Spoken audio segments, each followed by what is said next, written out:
Welcome in. My name's Ryan. I'll be your pilot. If you're new here, hit that subscribe button. If you've been here before, welcome back. I love having you here. Boys and girls, I'm excited. I love the trade rumor side of things. The trade deadline's coming up October 31st at 4 p.m. Are the Jets making a move? Are they looking for someone to bring in? Are they looking to send someone packing? Gonna go over it right here. There's a little news drop today. The Jets have had in-depth talks with two teams regarding defensive end Carl Lawson. The source told us he expects them to deal him by Tuesday. Tuesday is the trade deadline. Now, obviously, Carl Lawson kind of a little underwhelming. Obviously, he had the torn Achilles his first year. Kind of had a little bit of a nice bounce back year last year, but then just has not really gotten things going this year. And you have the emergence of Jermaine Johnson. You have John Franklin Myers, who's occupying one end. You're worrying about Bryce Huff, getting him enough reps. And then you have a first-round pick in Will McDonald that you just took this year that you're trying to get reps right now. So Carl Lawson is kind of the odd man out with his contract expiring at the end of the year. If the Jets were to move on from Carl Lawson, they save about, I think it's like $500,000, $800,000, I think is what I saw quoted at one point. But I want to talk about a trade that a lot of people are bringing up, and that is the Raiders' Hunter Renfrow. Could he become available? Obviously, I shouldn't say obviously, but we heard rumors that the Raiders have been looking to move him since the end of last year, and now we get to the trade deadline. Are they possibly looking to make a move at this point in time? So, as far as his statistics go, he's 27, almost 28 years old, 5'10", 185 pounds. Last year, he had 36 receptions, 330 yards, and 2 touchdowns. The year before that, 2021, was his big year. 103 receptions, 1,038 yards, and 9 touchdowns. So if he didn't get injured last year, is it possible that he has a similar season to that 2021 campaign? That's what you're really looking to get, because the Jets don't really have a slot wide receiver right now. I mean, you have Randall Cobb, but you're probably trying to move off him a little bit.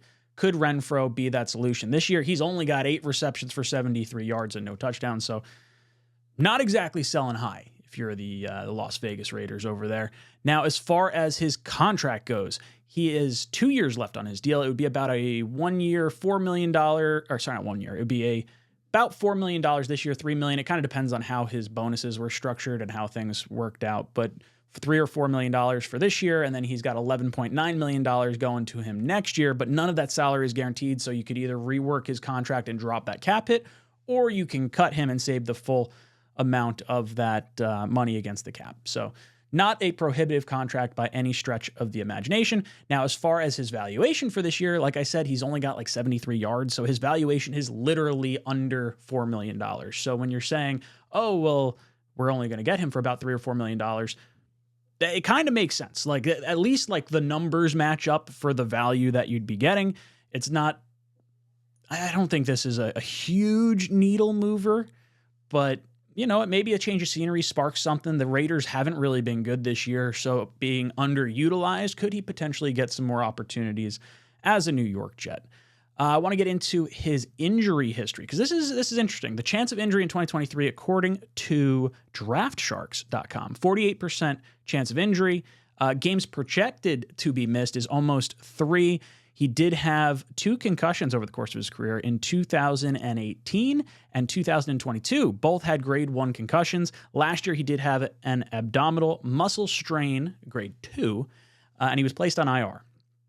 So a little bit of concern from an injury perspective. Now, as far as my thoughts on this, I don't mind Renfrow. That's okay. Like, I'm all right with bringing him in if that's the decision that they make, because I don't think there's room for Carl Lawson on this roster. The Raiders seemingly could be in need of an edge rusher with Chandler Jones no longer on their roster. Put Carl Lawson opposite Max Crosby. Pretty exciting stuff over there, maybe, if you're a Las Vegas Raider fan. Now, as far as Renfrow goes, so we'd be bringing him in as our slot wide receiver. So this would be maybe the assumption that Gibson isn't necessarily ready to take that starting slot role, and maybe you're not fully thrilled with what you're getting out of Randall Cobb right now. But when I kind of sit back and I look at this, I'm like, Renfrow, it's like, man, you know, do I really want him getting a lot of reps or a lot of touches? Not particularly. Like, honestly, I would either like to see Gibson on the field and used more as a distraction and then the occasional target his way because of his speed. That might be a little bit more pressure on a defense than having Renfrow out there right now. And even to another extent, let's say you don't get Gibson on the field, but want to move like Garrett Wilson into the slot, and maybe you want to put Brownlee on the outside. We haven't seen Brownlee active at all this year, but maybe there's some situation where you operate in that kind of capacity. Because now you have Garrett Wilson getting free releases from the slot as opposed to having to play up against maybe a jam or something like that on the outside. I don't know. I'm kind of lukewarm on Hunter Renfrow. I wouldn't mind it. It's not something I'm fully on board with. I'd probably be more apt, like if you could trade Carl Lawson to the Raiders for like a 2024 or 2025 later round draft pick, I think I would prefer the team control over a young player for 4 years and just kind of roll the dice with our young players as opposed to trying to get Hunter Renfrow to learn an entirely new offense in the middle of the season after the bye week. Like this, and it doesn't really help you in the red zone either. Like Renfro's not exactly a red zone target at 5'10". I'd rather a bigger guy like a Cortland Sutton. I mean, if you could pry Mike Evans away from Tampa Bay, maybe that's something you can kind of consider. I'm not super crazy about this move. I'm not going to pretend like I'm going to get worked up one way or the other on it.